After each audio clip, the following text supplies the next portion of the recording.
Hey, konnichiwa minasan, it's Gray over at Wakizashi's Teahouse in Japan. How are you doing today? You good? Are you genki? Okay, a little bit late, but I wanted to give my review of Spawn issue 351, written by Rory McConville. It's got art by Brett Booth. Yes, that's right, Brett Booth from Gunslinger Spawn fame.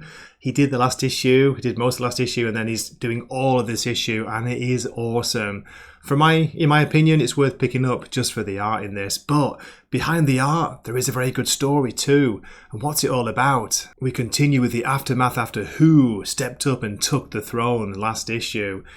If you don't know, I won't spoil it here, but anyway, it gets spoiled later on in the issue. But yeah, that person, that creature, it has had huge repercussions. There are problems with the dead zones now all over the planet, and what makes it crazy is all the celestial beings, all the demons, the Hellspawn, they all, I think, seem to have lost their powers with this big change, this big shift in the power. So you've got like depowered angels, vampires, demons, Hellspawn, all trying to work out what's going on. The Celestials want to get back to, the heavenly city, of course. The demons want to get back to hell. Who's going to step up and take control of the earth? It looks like the vampires and Blood, the vampire's leader or the vampire king, he seems to be up for it. Yeah, there's a lot going on, and it's, as I say, it's all beautifully accompanied by Brett Booth's killer art. Wait till you see some of the panels in here. Absolutely awesome. So what I'll do is I'll give a story summary as usual. I do give a spoiler warning towards the end because with it being a few days after the issue came out, it came out last Wednesday. I'm recording this on Saturday afternoon Japan time. I'm going to actually go through not quite the whole issue, skip a few pages, but I'm going to reveal the ending because it's a very, very exciting and memorable final page. So please keep watching, and here we go. We go back in time to 2 months ago in the opening here with a rather titillating, alluring scene here. It's Blood, king of the vampires. He seems to be in the middle of some kind of orgy. And I got to ask, what's going on with the different skin colours, the shades there of changing? Is that meant to represent sunlight? Or is it a light from behind the door? Wait a minute, sunlight destroys vampires, doesn't it? We get a bit of catch up here. Remember the dead zones? Yeah, remember them. Apparently, they've somehow expanded across the entire planet. And what's even worse, all the agents of heaven and hell on Earth appear, that's a big appear to be powerless. Does that include Spawn? Let's find out. One of Blood's advisors or guards advises caution. We should tread carefully. If we rush in now, it turns out to be temporary. We risk plunging ourselves into a war with both sides. The other man disagrees. He says no, now is a reason to strike quickly. They may never get a chance like this again. Blood's asking how quickly they can mobilize. He's told 2 hours. It looks like he's ready for it. We've waited long enough. Seize control of the dead zone portals first. Make sure none of them can escape. On the next page we jump back 2 months forward, so I think this is present day now. It's down a dark alley. There's a bar called Purgatory. It's one of the only truly neutral points between heaven and hell.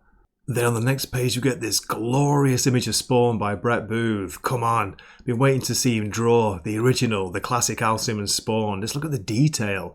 Look at the spiky bracelets, the chains, everything. I love the way he's got it looks like a katana. It's the handle of a Japanese samurai sword sticking out from behind his back. I'm looking for Caliban. Two of the patrons of the bar are not very welcoming and a fight breaks out. Look at that awesome middle panel there where we've got Spawn's giant boot just knocking the guy's face out. And then a strange creature, a strange 4-armed creature says, "Easy everyone, we're all friends here. Ain't that right, Spawn?" Not quite sure what's going on with his hair or tie, but hey, anyone who could smoke a cigarette, a cigar and take a shot at the same time is alright in my books. Caliban and Spawn sit down to talk. Spawn wants to know, is there a way to cure vampirism? Caliban asks if he's thinking of taking a shot at Blood. This isn't about blood. Caliban isn't interested in giving up Blood. Then he goads Spawn, asking, is it true what they say about you and Nyx? You put her on the throne and this is how she paid you back? Spawn grabs Caliban, but he holds back. He knows he can't do too much. He's got to be careful. This has been fun, Spawn, but it's time you left. Then we switch scenes to somewhere far away, where we have Celestials who are stuck on Earth. They're looking for a way back to the dead zones.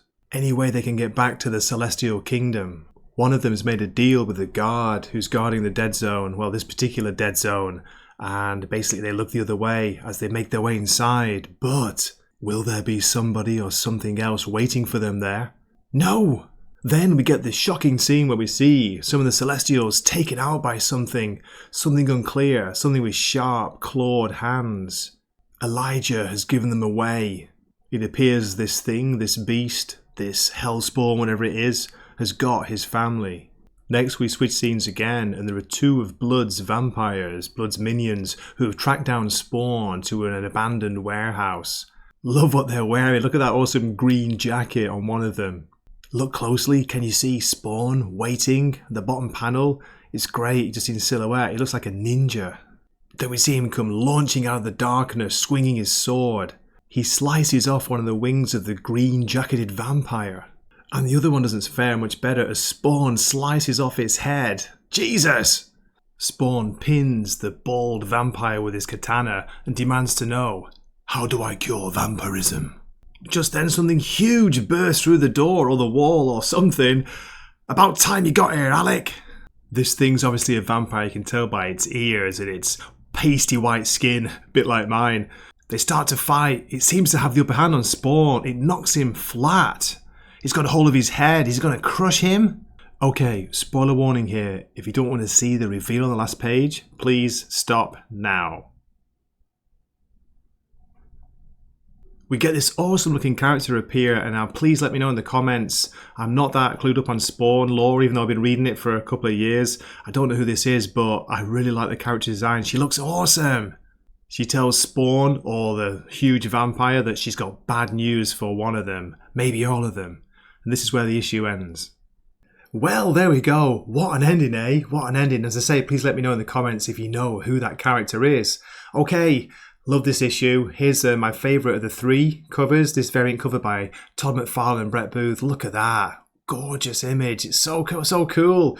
Wouldn't you love like a massive poster of this or a t-shirt? I know I would. So for a score, I'm going to give this a very healthy 8.5 out of 10. As I said already, I had a great time with this issue. So much good action, some surprising moments, great panels. It's funny at times even, kind of dark humour in there, and also a little bit gory. So yeah, great fun to be reading Spawn. And don't forget, still only $2.99. Okay, this has been Gray from Wakizashi's Teahouse. Thanking you so much for watching this far. I really do appreciate it. Do drop a comment, and if you're not subscribed, it'd be awesome to have you as one of the Teahouse Dojo subscribers and even members. Okay, hope to see you in a future video. This is Gray saying Mata ne.